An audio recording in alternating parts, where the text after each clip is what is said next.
இந்த மூன்றாவது அமர்வினுடைய தொகுப்புரை ஆற்ற இந்த அமர்வினுடைய தலைவர் போற்றுதலுக்குரிய பேராசிரியர் புதுவை கிருஷ்ணா ஐயா அவர்களை அன்போடு அழைக்கின்றோம். மிக அருமையானது ஒரு விழா. இங்கே ஒரு குழந்தை பிறக்கிறது என்றால் ஒரு குழந்தை பிறக்கும் போது எல்லாரும் சந்தோஷப்படுவோம். ஒருத்தங்களை கூப்பிட்டு கேட்டாங்க, அவங்க கூட போனாங்க எத்தனை பேர்? 33 பேர். 33 பேரா கேட்டா நான் ஜெனரல் ஹாஸ்பிட்டல் போகிறேன்னு சொன்னாங்க. சரி, அதே போல இன்று ஒரு வெளியீட்டு விழாவுக்கே நம்ம எவ்வளவு சிறப்படைவோம். அப்போ 33 நூல்களை வெளியிட்டிருக்கிறது, 33 பிரசவம். அப்படிப்பட்ட மருத்துவர் ஐயா நம்ம சரவணன் ஐயா அவர்கள் மேடைக்கு அழைக்கிறோம்.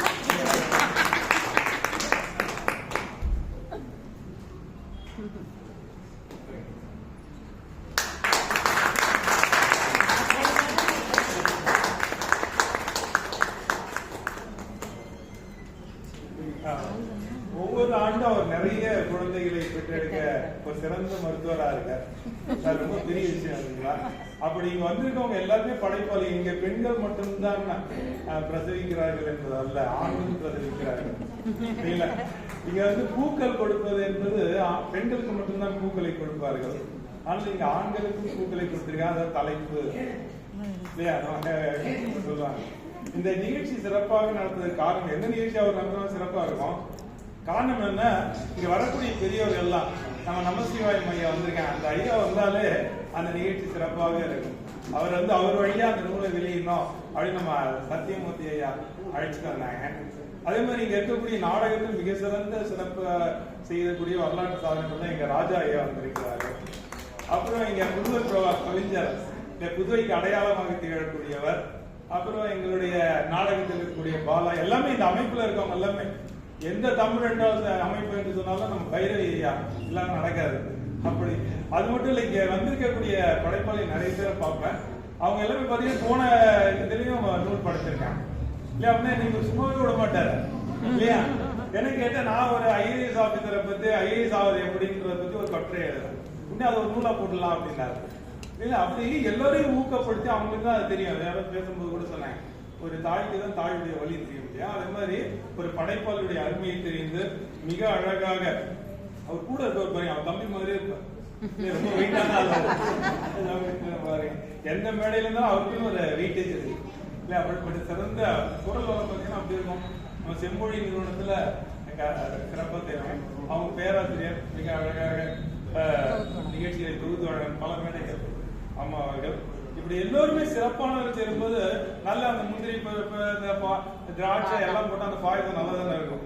அதே மாதிரி சிறப்பானவர்கள் தேர்ந்தெடுத்து எப்படியாவது நூல் வெளியீட்டை சிறப்பாக நடத்த வேண்டும் நடத்தி கொண்டிருக்கிறார்கள். இப்படி நிறைய இங்க வந்திருக்கக்கூடிய பேராசிரியர்களுடைய கவிதை தலைப்பு எல்லாம் பார்த்தா, கவிதை கட்டுரை எல்லா தலைப்பும் பார்த்தீங்கன்னா ரொம்ப அழகா இருக்கு. இல்ல நிறைய நிகழ்ச்சிகள் நீங்க சொல்லலாம், ஆனா நேரம் இல்லாத காலம் தான் நிறைய நூல்கள். அதனால நம்ம எங்களுடைய அவையில இருக்கக்கூடிய அந்த பெரிய அப்பா முதல்ல எழுதினார் இல்லையா? ரொம்ப அழகா நம்ம சீனிவாசன் ஐயா அவர்கள். அவர் எங்க புதுச்சேரியில பிரபஞ்சன் ஐயா அப்பாவின் வீட்டில் எழுதினார். அதே மாதிரி அப்பாவை யாரும் மதிக்கிறது இல்ல இல்லையா? அம்மாவை மதிப்பாங்க இல்லையா? என்ன சொல்லுவாங்க, நல்ல குழந்தை என்ன சொல்லுவாங்க, யாராவது தப்பு பண்ணா அப்பனுக்கு தப்பாம போயிருப்பாங்க இல்ல? அது இல்லாம அப்பாவுடைய பெருமையை சொல்லும், அப்பாவுடைய தோல் மேல நின்று பார்த்தாதான் தெரியும் இல்லையா? அப்பா மேல உட்கார்ந்து அந்த குழந்தை, அப்பா எனக்கு தெரியுதுப்பா, உனக்கு ஒண்ணுமே தெரியல, நீ மக்கணும் அப்படி சந்தோஷப்படுறாரு அப்பா. அதை பத்தி ரொம்ப அழகாக ஒரு நூலை வெளியிட்டிருக்கிறார். அடுத்து இரண்டாவதாக சும்மா வச்சு பாருங்க, அவர் பேசும்போதே அப்படிதான் இருக்கு இல்லையா?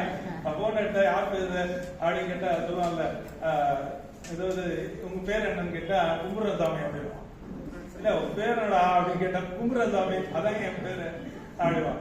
அதே மாதிரி ஐயா அழகா அந்த நூலுக்கு பேர் இருக்கு, அவருடைய அனுபவம் யார் இருந்தாலும் பாத்துக்கலாம் அப்படின்னு. அப்படி ஒரு நல்ல தமிழாசிரியராக இருக்கக்கூடிய ஐயா அவர்கள் சும்மா படிச்சு போறீங்க. அப்புறம் தான் பக்கத்துல கையை சொன்னா அவர் வெண்பா புலி ஆகும் இல்லைங்களா? வெண்பா இருக்கிறதே கடிதம் வெண்பா எழுதுறதுதான். அதுலயே அவர் அவ்வளவு நல்லா எழுதுன நூல் எவ்வளவு நல்லா இருக்கும். அதனால இந்த நூல் நீங்க வாங்கி படிக்கணும் இல்லையா? ரொம்ப அழகான நூல். அடுத்து மூன்றாவது இலக்கை அடைய இலக்கணம் படியுங்கள். பிடிக்க முடியாது அவங்க இல்லையா? இலக்கணம்னாலே நமக்கு ஒரு மாதிரி இருக்கும். ஆனா இலக்கணம் என்பதுதான் ஒரு தலைக்கணத்தை உருவாக்கும் என்று சொல்லுவாங்கன்னா, தமிழ் படிச்சாலும் அந்த கல்லாடம் மற்ற கட்டடம் சொல்லாட முடியாது. அப்படி ஒரு நூலை அழகா படிச்சிருக்காங்க அம்மா இல்ல எவ்வளவு அழகா இலக்கணம் இல்லாம வாழ்க்கை இல்லைங்களா? அப்படி இலக்கணத்தை பற்றி மிக அழகான, இலக்கணம் தெரியாம தமிழ் நாங்க அம்மா, தாய், செவிலி எல்லாம் எவ்வளவு அழகு. தாயினே எத்தனை தாய் வேணாலும் இருக்கலாம், கரெக்டுங்களா? செவிலி தாய் இருக்கு, நற்றாய் இருக்கு, எல்லா தாயும் இருக்கு, செவிலியை சொல்லுவோம். ஆனா அம்மா ஒரே ஒரு அம்மா தான் இல்லையா? ஆ உயிர் எழுத்து, இம் மெய்யெழுத்து, எழுத்து, மா உயிர். இது மூணையும் தருவோம் அம்மா தானே. உடலையும் கொடுத்து உயிரையும் கொடுத்து உயிர் மெய்யாக உடல் விடுகிறாங்க இல்லையா? அதை பத்தி ரொம்ப அழகாக அந்த அம்மா இலக்கணம் படிக்கிறது. எவ்வளவு தமிழுக்கு எவ்வளவு முக்கியம். தமிழத்தில் ஈடுபடுவதால்தான் அது தமிழ் இல்லையா? அது புரிந்து கொண்டால்தான் தமிழ் இலக்கணம் இல்லையா? அதை பத்தி ஒரு நூல் எழுதிக்காங்கன்னா அவங்க குழந்தைகள் எவ்வளவு கொடுத்து வைத்தவர்கள். நான் சொல்றது பள்ளியில இல்லையா? ரொம்ப அவங்க எவ்வளவு அழகா தமிழ் நடத்துவாங்க இல்லையா? நம்ம வீட்டுல இருக்க பிறந்த தமிழ் படிங்கன்னா படிக்க மாட்டோம் இல்லையா? ஆங்கிலத்தில் எழுதிட்டு தான் படிக்கிறாங்க. அப்படி கொடுமையாயிடுச்சு. சொல்ல முடியாது, நாட்டுக்கு இருக்கக்கூடிய வழக்கு கேட்டு சொல்லலாம். அடுத்த 4வது வந்து தலிரியல். ஐயா ராஜேந்திரன் ஐயா எழுதியிருக்காரு. அவருதான் அம்மாவை பத்தி எல்லாம் எழுதியிருக்காரு இல்லையா? எப்படி வந்து அந்த அம்மான் பேரை வச்சுட்டா உள்ள வந்து சமூக தேவையான எல்லாத்தையும் ஒரு படைப்பாளி என்பவன் அவர் தான் இல்ல. சுத்தி இருக்கக்கூடிய எல்லோரை பற்றியும் கவனம் இருக்கணும் இல்லையா? ஏன்னா ஒரு நூலை எழுதிவிட்ட நூல் என்பது என்ன? எது நம்மை இரவு நேரத்தில் படிப்பார்கள் சில பெரிய தூக்கம் வரணுன்றதுக்கு அது நூல். தூக்கம் வருவதற்காக எழுதுவது நூல் அல்ல. உங்களை தூங்க விடாமல் எது செய்கிறதோ, நீங்கள் புரட்டுவது நூல் அல்ல, எது உங்களை புரட்டுகிறதோ அதுதான் நூல். அதுபோல சமூக விஷயங்களை பற்றி எல்லாம் தலிரியல்ல ஐயா அவர்கள் சொல்லியிருக்கிறார்கள். அடுத்து பெண்ணியம். பெண்ணியம்னா இப்படி இருக்கணுங்க. அந்த மகளே நம்ம அவங்கள மாதிரி என்ன பெண்ணியம் தான் சொன்னாங்க பாருங்க. பெண்களை முன்னேற்றணும், பெண்களை முன்னே எல்லாம் சொல்லிட்டு கட்சியில சொன்னாங்க. என்னுடைய வெற்றி காரணம் ஆண் தான் இல்லையா? அதுதான் பெண்ணியம் இல்லையா? ஆண்களை மிதிப்பதல்ல, ஆண்களை மதிப்பதுதான் பெண்ணியம் இல்லையா? 50% இடைவெளிக்கு கொடுத்தார் சிவபெருமான், அதுதானே பெண்ணியம் இல்ல? அதான் நம்ம விரும்பினாங்க. ஒவ்வொரு ஆணின் வெற்றிக்கு பின்னாலும் ஒரு பெண் இருக்கிறார் என்பதை விட ஒவ்வொரு பெண்ணிக்கு வெற்றிக்கு பின்னாலும் ஒரு ஆண் இருக்கிறார் இல்லையா? அவரை பத்தி சொன்னாங்க. அதே மாதிரி நம்ம சரவணன் ஐயா பின்னாடி இருக்காரு, அம்மா பின்னாடி உட்காந்துருக்காங்க இல்லையா? இப்படி நிறைய பேர் இருக்காங்க.